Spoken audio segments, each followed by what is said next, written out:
عالمي ادب کې موږ مختلف خلک څېړلي دي. دا د ادب کیسې یا د ادب سیر د فاروق سرور ډیر شایکار کتاب دی چې د دنیا کم د عالمي ادب کم مخکش چې دی هغه رامنځته کړي دي. نو موږ به دا وان بای وان سټډي کوو. نن زموږ یو بل دانشور مخکش موږ راوړی دی، پر هغه مو تبصره کړې ده. راځئ په ګډه ګورو.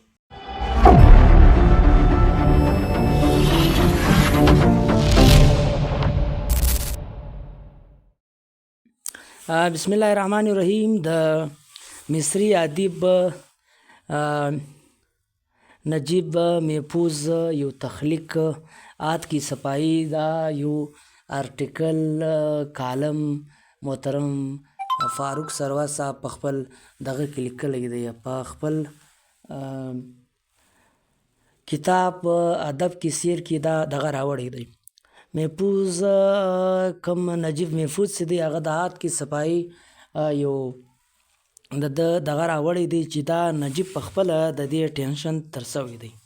په دا کې دا واقعه ډېره زیاته د دې یورو که موږ دا ویو چې یا فاروق سرور دا خبره کوي چې د دې یورو نجیب په خپله ځکه دی چې نجیب مور چې دا هغه یې لږي چې ته دا چموکه د لوبیا تیل راړه یا دغه راړه دی چې لاړ سي.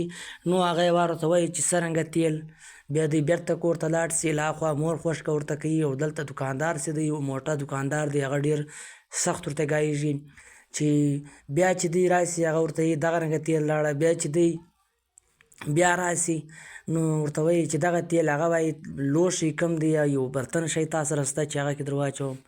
دی بیرته لاړ سي او چې لاړ سي دا لوښي راوړي، خو داسې وسي چې په لاره پیسې ځینې ورکې سي او چې راسي دلته له دوکانداره دبا وي، هلته له مور څخه ویره وي او دغه وي. نو له دغه ځایه بیا لاړ سي کور، له مور څخه ویرېږي او غږ نه کوي. بیرته د ده کومه جمع پونجي چې یې کړي ده، پیسې په یو ګنج یا په خزانه کې جمع کړي دي، هغه پیسې راواخي. بیا راسي او چې راسي لوبیا ختم سوي وي او دی هلته له مور څخه ویرېږي او دا دوکاندار ته وایي چې وروره ماته به لوبیا خامخا راکوي. دوکاندار ورته خوابدی سي او ډېر یو دوې درې چپلاخ یې ووایي. اوس دلته دغه یورو نجیب چې دی هم تر چا کم نه دی. دغه پنډ دوکاندار چې دوې درې چپلاخې ووایي، دی هم راولاړ سي، دغه دوکاندار درې څلور پنځه چپلاخې ووایي. د آت کی صفائی چې دا د نجیب محفوظ چې یو مصري لیکوال دی، د هغه خپل ذاتي ژوند کم شیان چې دی هغه په افسانه بدل کړي دي. بیا دغه بعد چې دی له موږ سره بل دغه چې دی هغه د رسول حمزه‌توب چې د وسطي اشیا کې تر ټولو خوندور تخلیق چې کړی دی، شاعري هم کړې ده، خو لیکن د ده نثر چې دی دا نه ناول دی نه افسانه ده نه بل څه دی. میرا داغستان دغه چې دی دا چې کم خوند لري او کم رنګ لري، د ټولې دنیا خلک خپل ځان ته راکش کړو او د دغه ترجمې یې وکړې.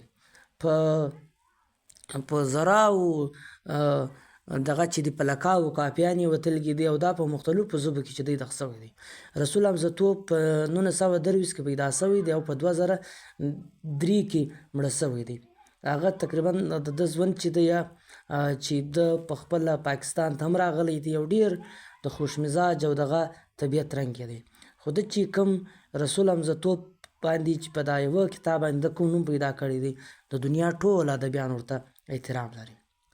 میرا داغستان د ده واحد نثري کتاب دی چې هر سړی وایي هغه په کتار کې ولاړ دی. وایي که ستا په رسول حمزه‌توب په خپل کتاب کې فرمایي که ستا یو عاشق، که ستا زر عاشق یې زه به په هغو کې یم. بیا که وایي که ستا سل عاشق یې په هغو کې به زه یم. بیا که ستا وایي که لس وي بیا په هغو کې به یم، او که یې وي په هغو کې به هم زه یم.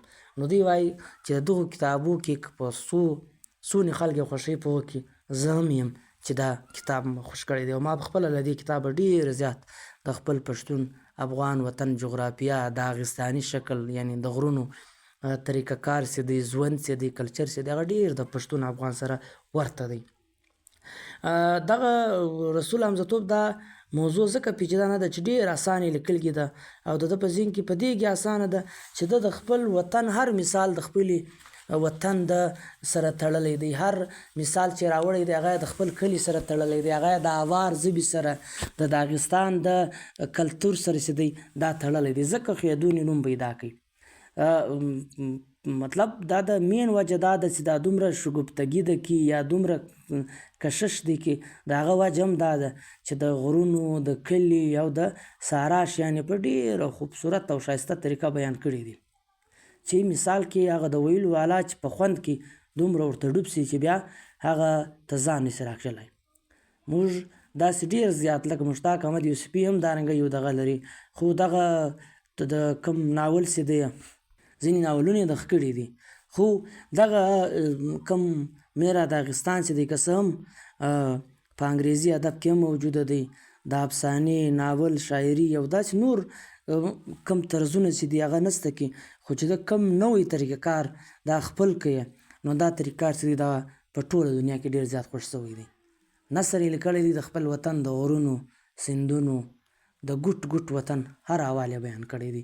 همدغه نوم دی چې میرا داغستان چې دی دغه راوړی دی فاروق سرور چې دا شیان پکې بیان شوي.